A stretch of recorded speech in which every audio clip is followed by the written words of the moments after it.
Students, in this video I'm going to introduce the industrial era. That's the period of United States history, kind of from the Civil War or from Reconstruction up to 1900, but we're going to look at it in more of a social approach to history. So we're not looking at as much as who was president or what wars were taking place, but kind of how the society is changing.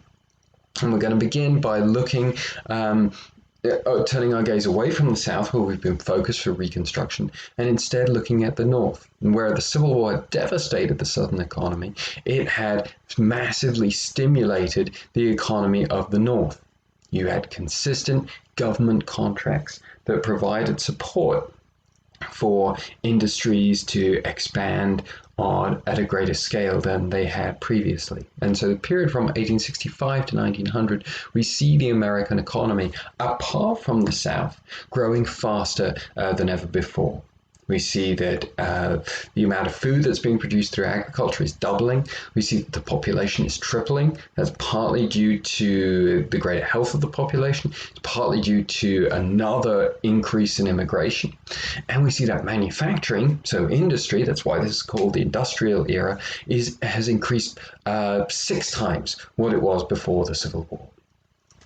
And just as you will have seen if you've taken United States History 1, that more efficient agriculture in the Midwest in the early 19th century encouraged early industry and textile production. So we see here that again, increased agricultural production stimulates and supports increased industry and innovation. And so we see that the United States is expanding into the Great Plains of the Midwest. We'll talk about this more next week.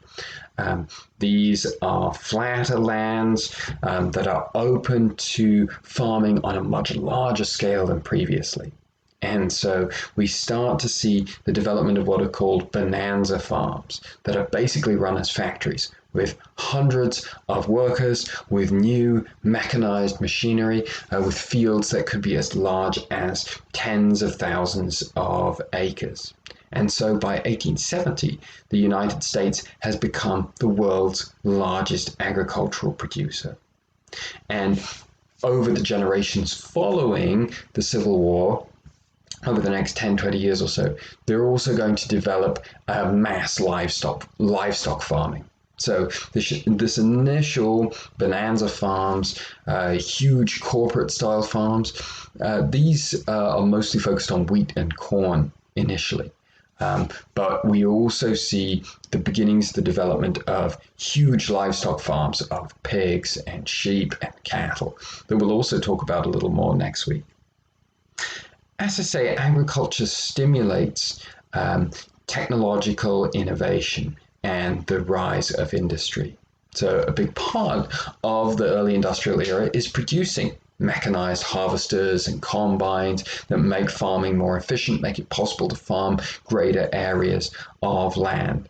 And so the farmers are trying to grow the amount of land they're cultivating. They're sponsoring and supporting the growth of agricultural innovations. And at the same time, the large amounts of food that they're providing make it possible to sustain urban populations that are much larger, because the supply of food that's being raised is growing, and it's being raised by a smaller portion of the population. And so we start to see other innovations as well, that people have the time and the opportunity and the food to invest in other technological developments. A couple that I wanted to emphasize here in particular: Alexander Graham Bell develops the telephone, Thomas Edison develops the light bulb, and develops the use of electricity and electronic currents. These innovations are really important in the development of American industry, and again in connecting the United States as a nation more closely together. So you're now able to communicate instantaneously, basically across this huge nation as a result of the telephone. With light bulbs, you're able to have city lighting, you're able to have subways, you're able to keep factories open long after dark, and keep production going continuously, and see a huge rise in production. Now, I talked about how these innovations are further integrating the United States together. Of course, the industry that does this more than any other is the railroad. That while we see railroad building before the Civil War, it's really after the Civil War when we see the biggest boom in railroad construction, again over the plains of the Midwest. We see 200,000 miles of railroad track built during the second half of the 19th century. And the railroads are America's first big business. They support other industries like coal, steel, timber. They're required to build and maintain the railroads. They employ huge amounts of people, especially in the construction of the transcontinental railroads. The transcontinental railroads means a railroad that connects across the continental divide, from the Mississippi Valley all the way to the West Coast. And the construction teams for these railroads were enormous. About 15,000 workers, so basically the size of a small town today. Horses to travel around and to view the course for the railroad, cattle to be slaughtered and eaten. All these animals, of course, used to draw wagons containing supplies or used to power and bring lumber and metal into a position. So these are really small towns, but kind of like mining towns. They're heavily dominated by a male population, so they're kind of transigent and they're often very violent.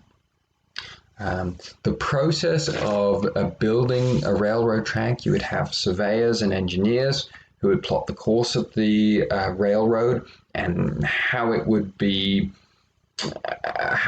built. Which mountain is the tunnel going to go through? How's it going to go around a mountain? How's this bridge going to be built? And then you have the layers who establish the bed for the railroad. They lay the wooden foundations of the railroad and the wooden cross ties, they're called, with the iron rails on top.